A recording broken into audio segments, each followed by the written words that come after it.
I'm just back from Florida, where I was attending Learning 2013, Elliot Maisie's conference, which has been going for something like more than 20 years. It's a great event, more than 1,600 people there. At any one point, more than 20 things going on. It's a big affair. And of course, when you're at an event like that, where there's lots going on, it's nice to be involved. I had, I think, 7 different things to do, including book signing, presenting, facilitating, auto-facilitating, and also being on stage for a while with Elliot himself, which was great. I had a chance to see and also to talk to Martin Bean of the Open University and Hillary Clinton, former First Lady and Secretary of State, and also to listen to other great speakers who I hadn't heard of before or expected to speak, like Jane Pauley and George Takei. Now, as well as these big name speakers, who of course are a draw, there was also a chance to catch up and meet for the first time plenty of new friends and colleagues from both the US and also the UK and Europe. Sometimes it seems you have to travel across the Atlantic to meet people for the first time. Meeting people is probably the most important part of any conference for me, and indeed I know for a lot of people. But there were also some key messages to come out of the conference for me, and I'd like to just have a look at some of those. There were 5 new things that are coming up, and also 5 things which I think have been around for a while but are gathering momentum and I think are increasingly important today that were highlighted at the conference. The first theme, if you like, of the conference, something that's fairly new and is coming up, is compression. Elliot put it very well in his opening remarks that what was a 5-day course now looks like it's being boiled down to a 2-day course. A 1-day course has become a 1-hour video. A 1-hour video seems to be becoming 2-minute videos, and a 2-minute video seems to now being portrayed in a tweet. In other words, everything's becoming compressed. And that's not just because there are a lot of demands on people's time. It's also because we're getting much better at doing things smarter, putting it over in a better way. Second trend is slightly in contradiction to that, is the rise of video. Inexorable, and it's here to stay. The second most searched site on the internet after Google is, after all, YouTube. Why so popular? Because it's something that's very easy to consume on the fly on your mobile. Of course, actually video is very inefficient in some ways. It's much quicker to get information by reading a transcript.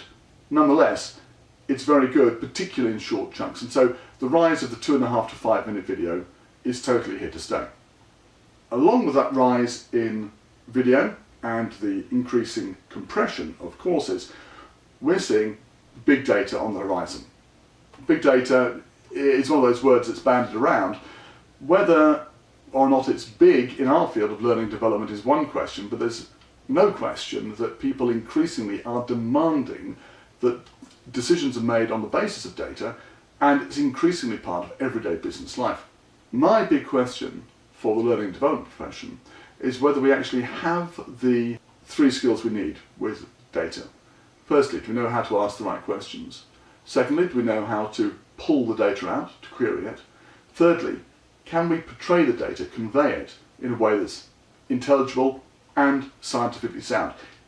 Characteristically, can we tell the difference between a correlation and a causation? The fourth of the trends, increasing rise in neuroscience. Not just pop neuroscience, but real neuroscience based on the understanding of how the brain works.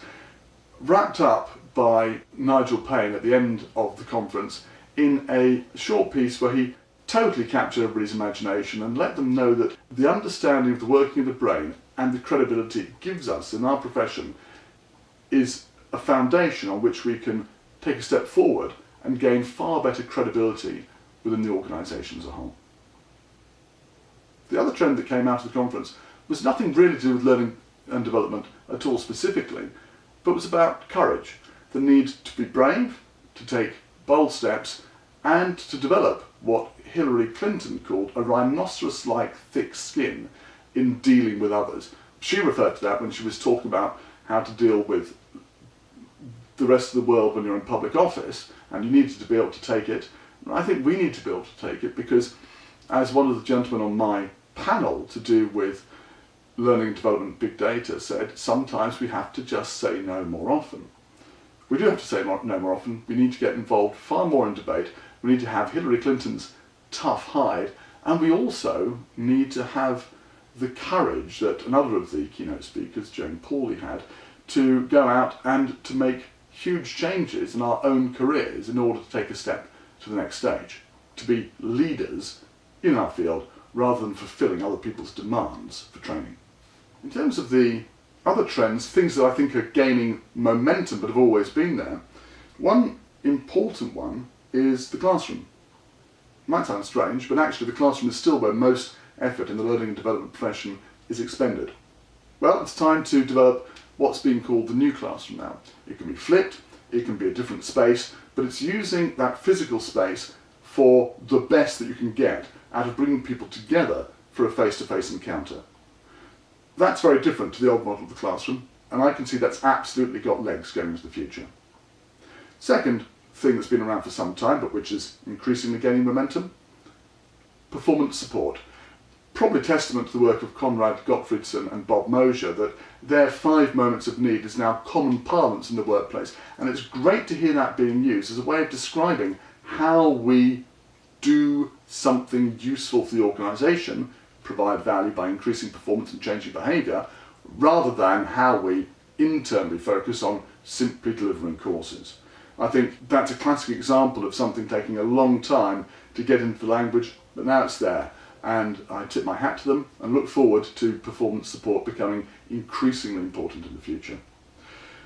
The third thing that was really coming over to me is something that's hitting its stride now: measurement, evaluation, and above all, value. How do we show that we're delivering value in the organisation? I think the theme of the conference, the conversations I heard, were very much around getting away from some mechanistic approach to counting every bean in showing each transaction being valuable. The message now is very simple. Take a step out of the classroom or away from the e-learning suite, go and talk to managers, have the conversation.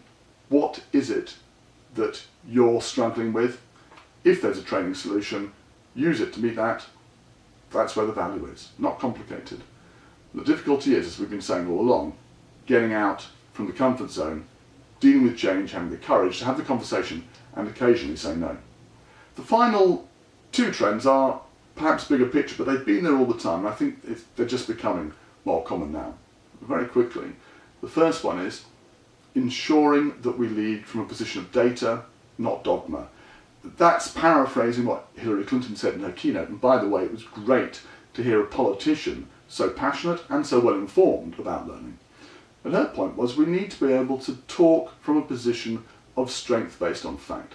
And yes, disagree and have conversation and debate about it, but not on the basis of simply believing either something based on pop psychology or on the basis of some inner feeling. It's not enough anymore. We need to be working according to the tenets of the business and the tenets of, as I said earlier, neuroscience and how the brain actually learns.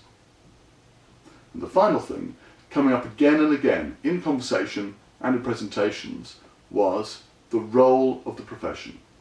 Where are we? Are we fully equipped for the profession of the future?